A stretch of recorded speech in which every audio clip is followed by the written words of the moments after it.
अगर तुम सदगुरु को ठीक से समझो, बुद्ध कहो या महावीर, अगर कोई महावीर को ठीक से समझे तो सबसे तो वह मुक्त होगा ही,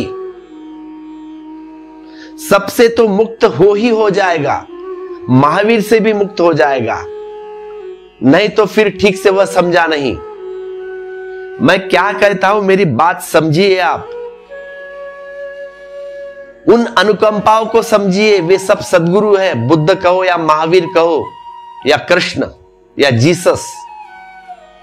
इस जगत में जो आपको सबसे तो मुक्त कर ही देगा, लेकिन अपने से भी मुक्त कर देगा, बांध नहीं लेगा। नहीं तो बंधन फिर शुरू हो गया। अगर महावीर ने यह कहा कि तुम सबको छोड़कर मेरी शरण आ जाओ, तो यहां पे सब नहीं छूटा। महावीर की शरण बाहर है ना,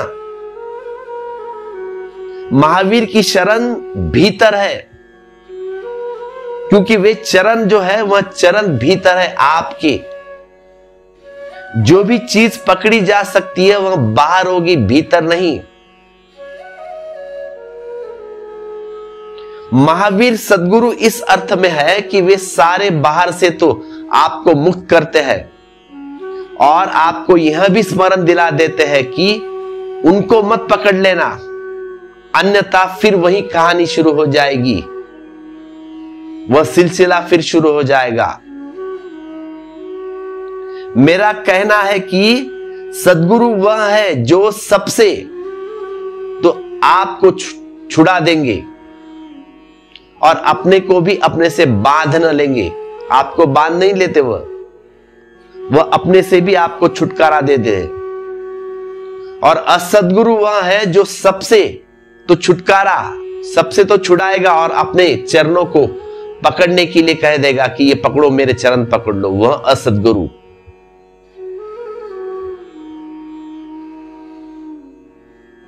जो आजकल के है कि मेरे चरण में बैठ जाओ,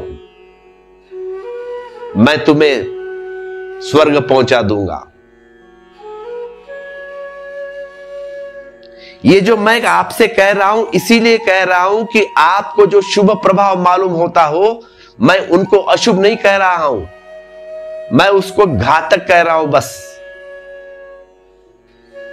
अशुभ प्रभाव अलग है, शुभ प्रभाव अलग है, लेकिन ये दोनों भी घातक है।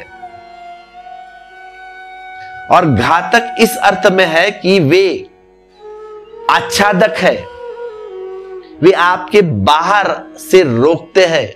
उनके प्रति अपरिग्रह चाहिए, उनके प्रति अपरिग्रह चाहिए।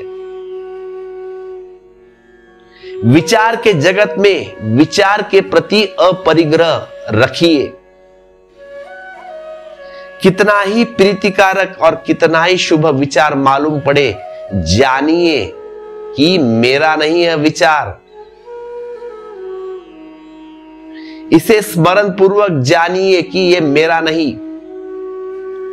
तो जब चित्त शांत करने में आप जान लगेंगे तो वह जो पराया विचार है उसका छूटना आसान होगा। तब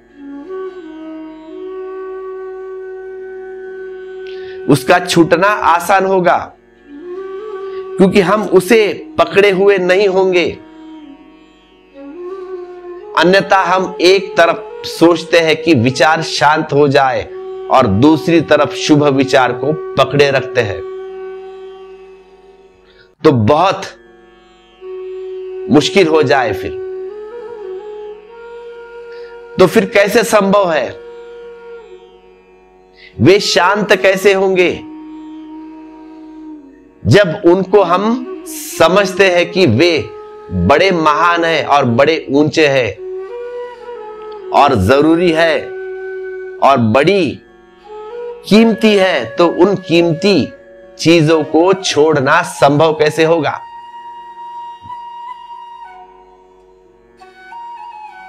उन चीजों को छोड़ना कैसे संभव?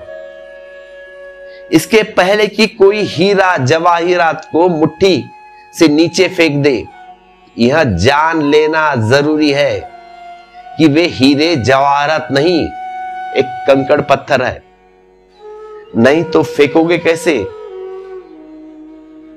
नहीं तो फेंक नहीं सकेगा, मुट्ठी खोलेगा और फिर बांध लेगा।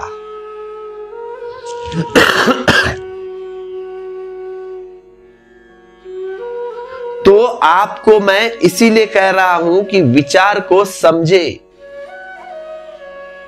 विचार को समझे कि उधार है ये, किसी से दूसरों से लिए वाले। कितने ही श्रेष्ठ पुरुष से आए हो, लेकिन वह आपका नहीं है। इसे याद रखना, इसे स्मरण रखना दिमाग में। वह आश्रव है, फिर उस आश्रव को निर्जरा कर देना पूरा।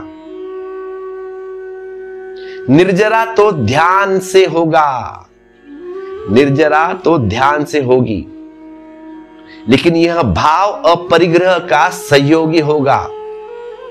तो विचार के तल पर ही चीज है, विचार के प्रति अपरिग्रह भाव। क्या? विचार के प्रति अपरिग्रह भाव।